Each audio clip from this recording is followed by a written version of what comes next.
journalism has been going through a lot of tumult. For example, when I was growing up, there were fewer places to get the authoritative news. That was great for getting everybody rallying around the same things.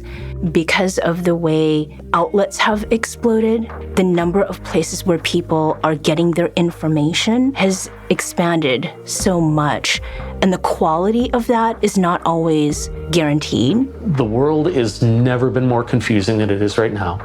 And the fact that people who want it to be more confusing have more access to our eyes and ears than they've ever had before, it's really forcing us to fall back on the principles of why we all got into this, to tell stories and to tell the truth, and to help make the place that we live and work a better place. People are better off when they have someone that they can trust, someone that they can hear telling them the facts of the story and the things that are happening. Journalism is changing a lot because you have discussions right now about what type of storylines are we focusing on and what type of viewpoints are we focusing on. I think a lot of those things are being challenged. Journalists now can feel more comfortable about being themselves.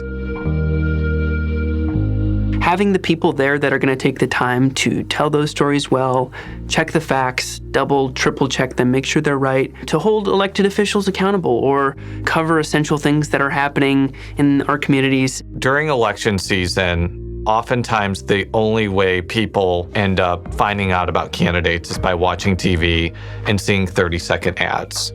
These ads don't really provide a lot of detail, and they don't provide a lot of thoroughness or challenge to what people actually believe. And we make a Herculean effort to get as many people as we can and in as many races as we can to make sure people are informed.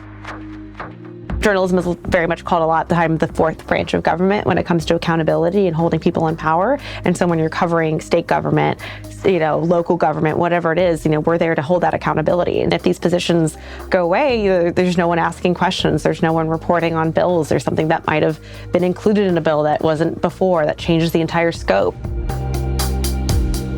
I sat in a 8-hour committee this year, already. And at a position like mine, I could use 12 of me.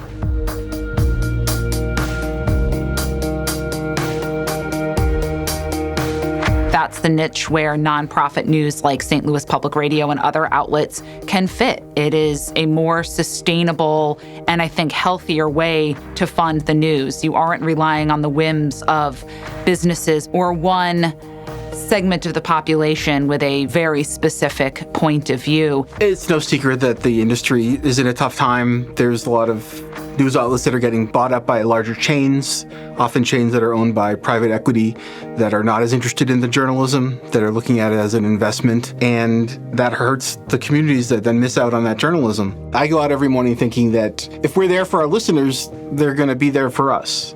Journalism could be that piece to the puzzle that would help show St. Louis as, this is a city of culture. This is a city that is welcoming. This is a city that 50 years from now, people will continue to want to be a part of, want to spend time in, want to visit.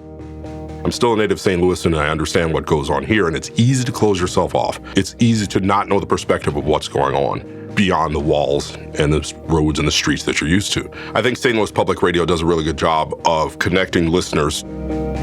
In my work, it's really about figuring out how to best meet our audience members where they're at, because we know that they're not just on the radio anymore. They're much more on our digital platforms, and we want to make sure that we're meeting them where they're at in a way that continues to build and sustain the trust that we have with each other. The journalists here aren't just journalists thousands of miles away. We're here shopping at the same places that our community shops at, going to the same cultural events, spending time here. So most of the stories that I tell are stories that reflect communities that are oftentimes marginalized, oftentimes are overlooked in the media, so that in the future people will understand and see what is happening in those communities so that they'll be able to have empathy.